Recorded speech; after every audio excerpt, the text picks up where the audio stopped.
Hey, what's up everybody? Jake here and welcome to the hobby. We're back with another episode of what's hot and what's not for the month of July 2026. And I'll tell you what's really hot right now. Illustration rares are incredibly hot again.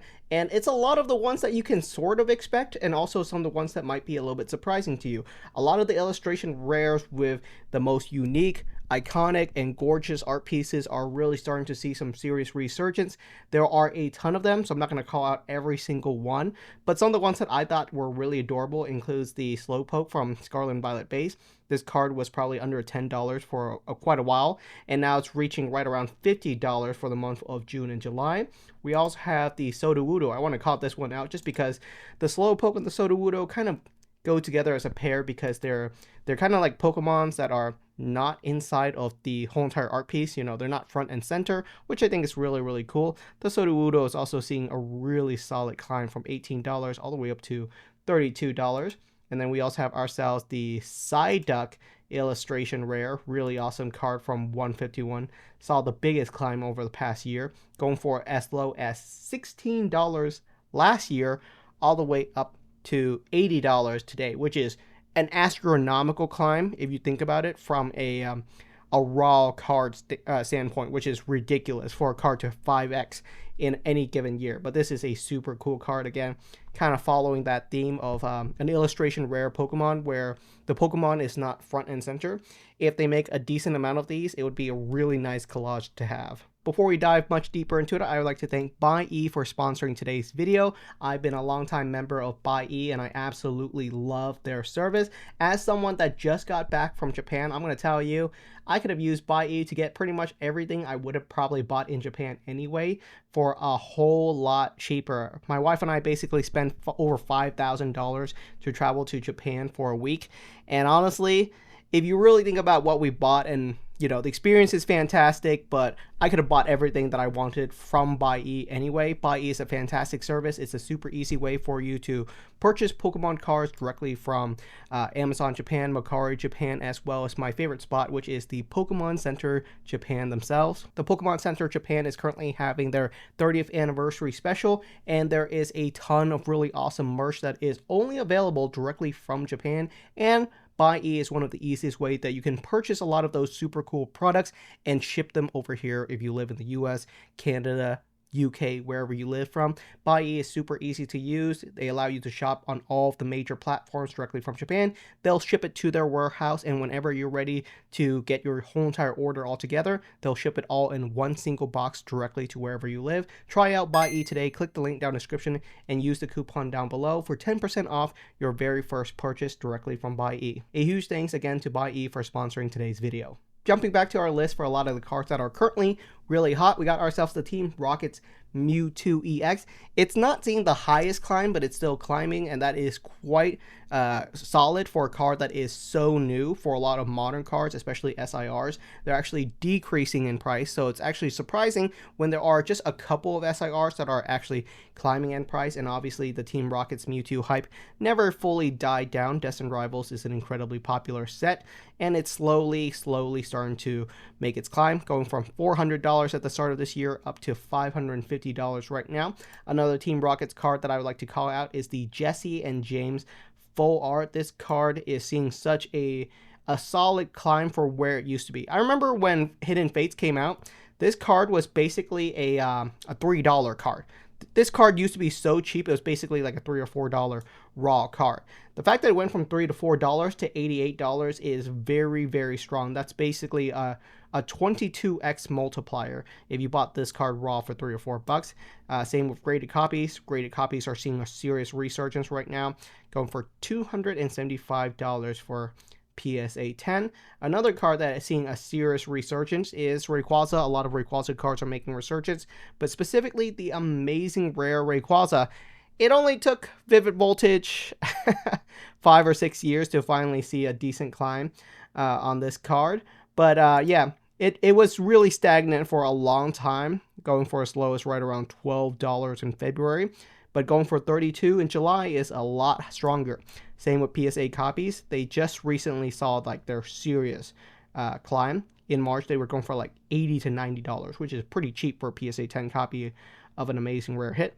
and now it's going for roughly $225 for a PSA 10. Another card that is really hot includes the Charizard V-Star. This one seems to be the golden child of the promo series from Sword and Shield right now. Can you believe it? PSA 10 copies are going for as much as $1,600. Who sold a copy of this PSA 10 for $100? This guy. If you that just shows you how good my analysis is.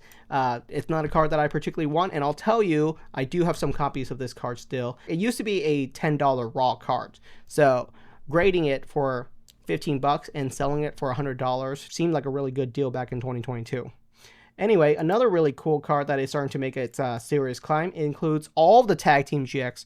Actually, all of them are climbing quite rapidly, and I know people will ping me in the comment section saying, Jake, you didn't talk about the Tag Team GX cards, and it's true. All of the Tag Team GX cards are currently climbing. I'm only going to use the Umbreon and Darkrai Tag Team GX as an example of the rapid climbs in Tag Team GX. Going for roughly $120 raw last year, currently going for $280 raw now. Very solid. Graded copies used to go for as low as like $2,200, maybe like $1,800 in January, and now it's going for upwards of $8,000. So absolutely ridiculous climb. Another illustration rare that's doing really solid. It's a promo card, but I would call it an illustration rare. We got ourselves the Totodile promo, which represents all of the promo cards in the Starter Series 2 illustration rares. So in this set, we got ourselves the Totodile, Cyndaquil, and Chikorita, which are the three most expensive ones. And if you pull that specific grouping, you basically get yourself $80-ish in value from that promo pack. It's a little bit weaker than the Charmander, Squirtle, and Bulbasaur trio, but still really, really solid. So the Totodile is the one to watch for in that second grouping of Mega Evolution starter promos. And another cool card that we're talking about on the hot list includes the Mega Charizard XEX. This card kind of defies all logic in a lot of different ways. You know, it's a Charizard card, which automatically gives it a decent amount of hype. It's one of the best looking Charizard SIR. Debatably the best looking Charizard SIR, you know, debatable. It's still a really, really strong one. Easily top 3 for until the end of time. Really good card. And so that's why I'm saying it's defying logic, which is a lot of SIRs are slowly decreasing in price. But this card just keeps on climbing. It's chugging along. Somehow it's still maintaining like an $800 raw price point. Really, really solid. Not bad. Another card that's seriously starting to making some climb. We got ourselves the Chinese card. All the Chinese unique illustration rares are climbing right now. The one that I'll use to represent the group will be the Umbreon from Horizon Gem 2. Really solid. And I've been saying, man, like, these are kind of underrated for the longest time because they're super cool and they're unique to the Chinese language. So it's up to you whether you want them or not. But I do think that they have some really nice art pieces. And then we got ourselves 2 Pikachus on the hot list. We got ourselves the 25th anniversary Pikachu. You got to be on the lookout for this one. Be careful. It's starting to like see some serious spikes, especially for graded copies. Somehow PSA 10 reached over $2,000. That is pretty wild. And then we also have ourselves the base set unlimited Pikachu. It doesn't look that crazy, but you got to understand this should not be that expensive a card. Something happened in May, and I think what happened in May was the Jungle Chew hype. Was what happened in May. There was like there was a period where hidden Pikachus were really popular, and it made people really think about the Jungle Pikachu again, I guess. So there's like this little bit of a spike in May. But no matter how you look at it, this card just stood out to me because it's so expensive. For a base set unlimited card to be $8 is very, very high. I've always had base set unlimited cards, and I used to give away a ton of copies of these all the time in my holiday giveaway. Didn't think too much of it, and I still don't think too much of it now, but for $8, that's not bad for a raw copy of a base set unlimited common card. So really solid. Moving on to the not hot list, there's a kind of a couple of different things that I want to talk about. The not hot list is a very interesting group of cards because you could basically say, well, shouldn't that be the cards that people are talking about the least? And that's not always the case, because obviously it's easier to track the cards that people are talking about the most, but the cards that people are talking about the least, there are cards that no one talks about. Obviously, there are common Weedle cards that no one's talking about, but that doesn't exactly mean it's not hot. So I like to think about items that I think has the potential to be hot, or if someone outside the hobby might look at it and be like, hey, I think that would be something that's pretty cool and hot. So something that someone might not know too much about the hobby that would think is hot would be like the Team Rocket case from the Glory of Team Rocket that released last year. There was a point when this thing was incredibly hot, and copies of it were going for as much as like $600 on eBay. But as you can see nowadays, it's going for roughly $300, and it's a very stagnant product. It contains 2 booster boxes of the Glory of Team Rocket, and that's its main saving grace, but no promo cards. Without any unique promo cards, this thing is kind of a dead dud product. And again, it's super, super heavy. Like, who's ever going to try to vend something like this at a card show? Traveling with this thing would be absolutely insane as well. So kind of a dead product.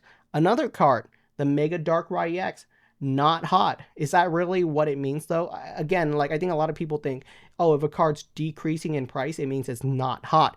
And while I truly have this card on the not hot list, that's not where I want it to be seen, because this is a very attractive card. A lot of people are going to want to pull it in Pitch Black, which is going to be released in a couple of weeks. And it is a super cool card. The fact that it's $400 in Japanese pretty much guarantees that in English it's probably going to be right around double that, probably $600 to $800 minimum.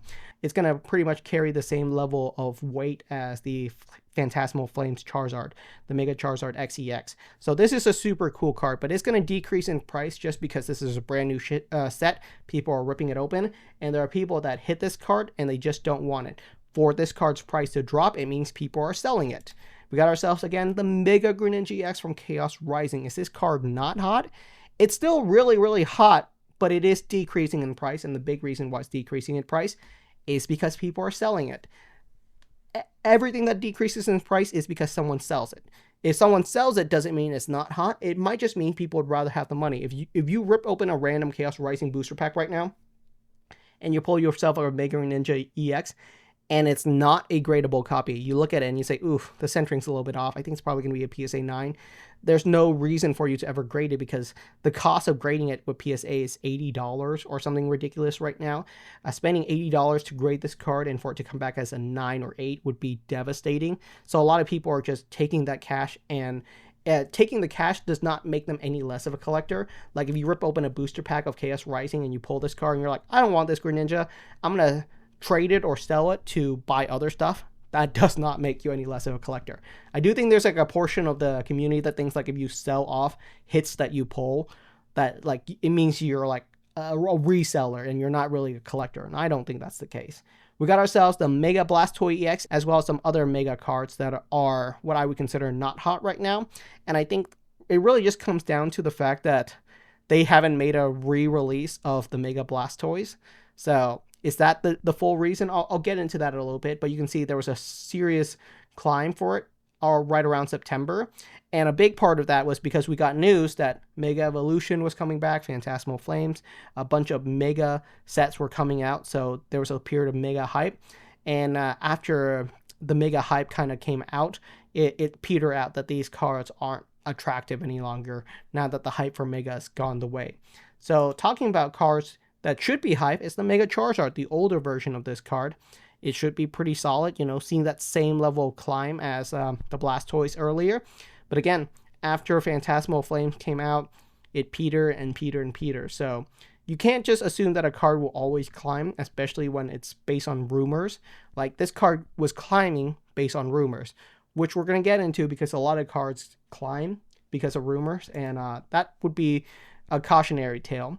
A card that climbed, according to rumor, was the Mew EX Metal card. Again, I don't see a reason why this card reached $40. It's a metal card, and it's kind of gimmicky, and a big portion of that is that there's a real version of it. If you just want the real version of this card, you can just get it from 151, and it's a hard pull from 151, and I actually think it's underrated for $29. The reason why is because $29 is basically 2 151 booster pack right now. Maybe you might not even be able to get 2 151 booster packs for $29.